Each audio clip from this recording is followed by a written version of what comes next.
श्री कृष्णाय नमः। श्री गोपीजनवल्लभाय नमः। श्रीमदाचार्य चरण कमलेभ्यो नमः। श्री गुसाई जी परम दयालवे नमः। श्री यमुना चतुर्भ्यां नमः। श्री गुरुवे नमः। श्री गुरुचरण कमलेभ्यो नमः।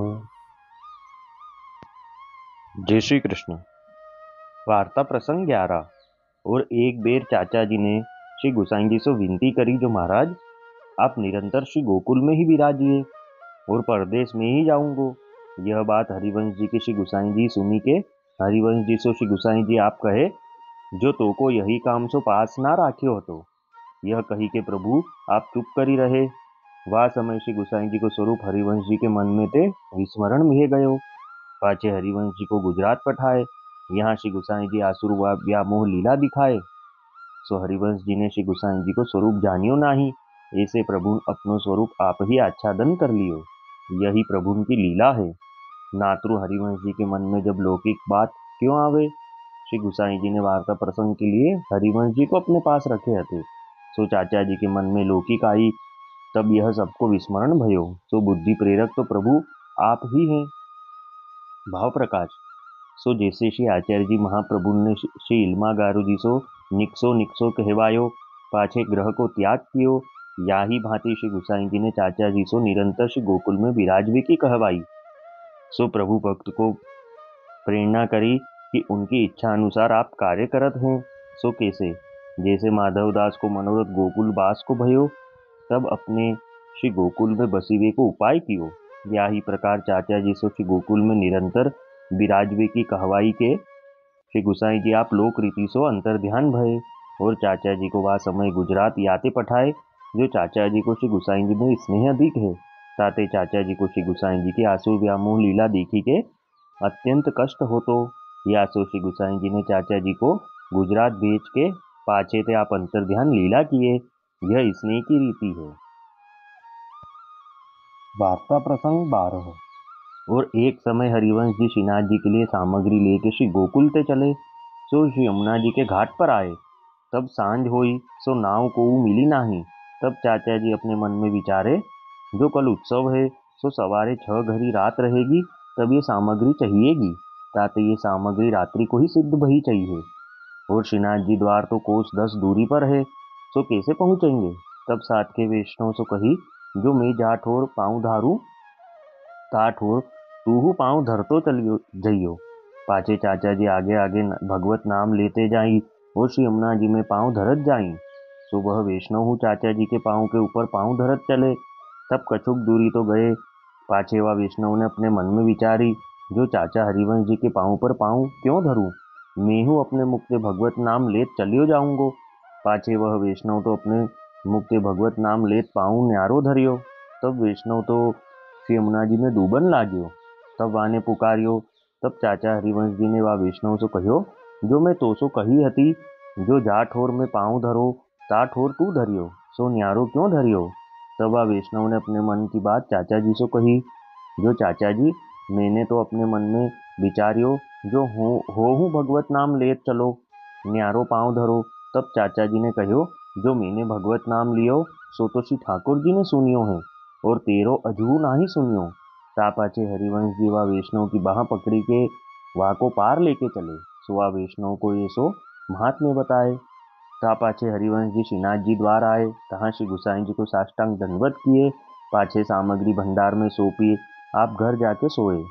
पाछे वा वैष्णव ने श्री गुसाई जी सो अपने सर्व समाचार कहे और पूछे, जो महाराज चाचा जी ने कहो, जो मैंने भगवत नाम लियो, सो तो श्री ठाकुर जी सुनियो है और तेरो अजू सुनियो नाही, सो कहा। तब श्री गुसाई जी आप आज्ञा किए, जो जब ताई प्रभु जीव को कियो स्मरण सेवा अंगीकार करे नाही, तब लो वह दृढ़ होए नाही और दृढ़ भय बिनु फल की सिद्धि नाही होए। सो चाचा जी को भगवान नाम दृढ़ है, ताते उनमें अष्टाक्षर को महात्म्य प्रगट रूप में विराजत है और तुम्हारे अभी दृढ़ नाही, ताते भगवदीय के संग की अपेक्षा है। तब वह वैष्णव ने श्री गुसाई जी से विनती करी, जो महाराज चाचा जी में अष्टाक्षर को महात्म्य प्रगट रूप में विराजत है, सो कैसे दिसे। तब श्री गुसाई जी व वैष्णव को आज्ञा किए, जो तुम चाचा जी के घर जाऊं तहाँ तुमको वह प्रगट दिखेगो। तब वह वैष्णव चाचा जी के घर गयो। सुहा देखे तो हरिवंश जी सोए हैं और उनके रोम रोम में ते अष्टाक्षर की ध्वनि निकसत है। सो यह देखी के वह वैष्णव को संदेह निवृत्त भयो। भाव प्रकाश। या वार्ता में यह संदेह हुई जो पुष्टि मार्ग में प्रभु जीव को वरण करत है, तब जीव सरनी आवत है। सो सरनी आए जीव को सेवा सुमिरन प्रभु आप अंगीकार करत ही हैं। तब यहाँ यह क्यों कहे जो प्रभु अंगीकार करे तब दृढ़ होई। तहाँ कहत हैं जो कृपा करे कि जीव को अपनी ओर ते सरनी लेत हैं, पर जीव को भाव जब लो स्थायी न होई तब लो वाको साधन फले नाही। ताते जीव को प्रभु उनके सरनी की भावना अष्टाक्षर आदि निरंतर करत रहनो, भगवदीय को संग करनो, भगवत सत्संग करनो, भगवत सेवा में तत्पर रहनो। जब वाको भाव स्थिर हुई तब स्थायी भाव ते लियो नाम सेवा आदि सब तत्काल फले। यह सिद्धांत दिखायो। अब वार्ता को सारांश हिंदी में यह है कि एक बार चाचा जी ने श्री गुसाई जी को विनती करी कि महाराज आप निरंतर गोकुल में ही विराजो और परदेश में ही जाऊंगो। तब श्री गुसाई जी ने कहा कि हमने आपको यही काम के लिए पास नहीं रखा है। फिर आप चुप हो गए और हरिवंश जी के मन में से वह समय का श्री गुसाई जी का स्वरूप तत्काल विलुप्त हो गया। फिर श्री गुसाई जी ने चाचा जी को गुजरात भेजा और आपने यहाँ पीछे से आसुर व्यामोह लीला की। भाव प्रकाश में समझाते हैं कि चाचा जी से श्री गुसाई जी ने गोकुल में निरंतर वास के लिए कहलाए कि आप लोक रीति से अंतर्ध्यान हुए, मतलब कि श्री गुसाई जी अलौकिक स्वरूप से नित्य श्री गोकुल में ही विराज रहे हैं, क्योंकि प्रभु भक्तों की इच्छा अनुसार कार्य करते हैं। और जब श्री गुसाई जी लोक रीति से अंतर्ध्यान हुए तब चाचा जी को आप गुजरात इसलिए भेजे कि चाचा जी का श्री गुसाई जी में स्नेह बहुत अधिक था और वो जब श्री गुसाई जी की आसुर व्यामोह लीला देखते तो उन्हें बहुत कष्ट होता, इसलिए चाचा जी को भेज के पीछे से आप अंतर्ध्यान हुए। यही स्नेह की सर्वोत्तम रीति है। और एक समय चाचा जी श्रीनाथ जी के लिए सामग्री लेके श्री गोकुल से चले और श्री यमुना जी के घाट पर आए। तब संध्या का समय था तो एक भी नाव नहीं मिली। तब चाचा जी ने मन में विचारा कि कल तो उत्सव है और ये सामग्री तो रात में ही श्रीजी द्वार पहुंचनी चाहिए, और श्रीजी द्वार तो यहाँ से 10 कोस 30 किलोमीटर दूर है, तो हम कैसे पहुंचेंगे। तब उन्होंने साथ के वैष्णव से कहा कि मैं श्री यमुना जी के ऊपर जहाँ जहाँ पैर धरूं तू भी वहीं पर धरना, अलग जगह पे मत धरना। तब चाचा जी भगवत नाम लेते लेते आगे श्री यमुना जी के ऊपर आगे चलते चले और ये वैष्णव भी उनके पैर के ऊपर पैर रख के आगे चलने लगे। तब वह वैष्णव के मन में आया कि चाचा जी भी भगवत नाम ले रहे हैं और मैं भी भगवत नाम ले रहा हूँ, तो अब मैं चाचा जी के पैर पर पैर नहीं रख के दूसरी जगह धरता हूँ। तब उसने ऐसा किया और वो डूबने लगा। तब चाचा जी को उसने विनती करी। तब चाचा जी ने कहा कि मैंने तेको मेरे पैर की छाप के ऊपर पैर रखने को कहा था, तूने दूसरी जगह क्यों रखा। तब उसने कहा कि आप भी भगवत नाम ले रहे हो और मैं भी भगवत नाम ले रहा हूँ, इसलिए मैंने दूसरी जगह पैर रख के देखा। तब चाचा जी ने कहा कि जो मैंने भगवत नाम सुना वो तो श्री ठाकुर जी ने सुन लिया है, मैंने जो भगवत नाम लिया वो तो श्री ठाकुर जी ने सुन लिया है और तेरा अभी नहीं सुना। फिर हरिवंश जी वह वैष्णव की बाह पकड़ के उस श्री यमुना जी के पार ले चले। फिर हरिवंश जी ने श्रीजी द्वार आके श्री गुसाई जी को सर्व सामग्री सौंपी और आप तो अपने घर सोने चले गए। तब वह वैष्णव ने सब बताया कि ऐसे चाचा जी भगवत नाम लेके श्री यमुना जी पर चले और मैं भी चला, पर मैंने उनके पैर की छाप पे पैर नहीं रखा और मैं डूबने लगा।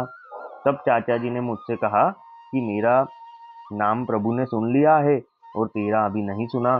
तब श्री गुसाई जी ने आज्ञा करी कि प्रभु जब तक जीव की सेवा भगवत नाम सुमिरन अंगीकार नहीं कर लेते तब तक वह दृढ़ नहीं होता और दृढ़ होए बिना फल की सिद्धि प्राप्त नहीं होती। इसलिए चाचा जी में भगवत नाम प्रगट विराज रहा है और तुमको अभी दृढ़ नहीं है, तुमको अभी भगवदीय के संग की जरूरत है। तब वह वैष्णव ने पूछा कि महाराज चाचा जी में प्रगट भगवत नाम कैसे दिखे। तब श्री गुसाई जी ने आज्ञा करी कि जाओ अभी उनके घर जाके प्रत्यक्ष देख लो। तब वह वैष्णव चाचा जी के घर गया। तब उसने देखा कि चाचा जी के रोम रोम से भगवत नाम निकल रहा है। तब उसका संदेह दूर हुआ। भाव प्रकाश में समझाते हैं कि जीव को भगवत नाम, भगवदीय को संग, प्रभु की सेवा, भावना, अष्टाक्षर आदि नित्य निरंतर करते रहने चाहिए।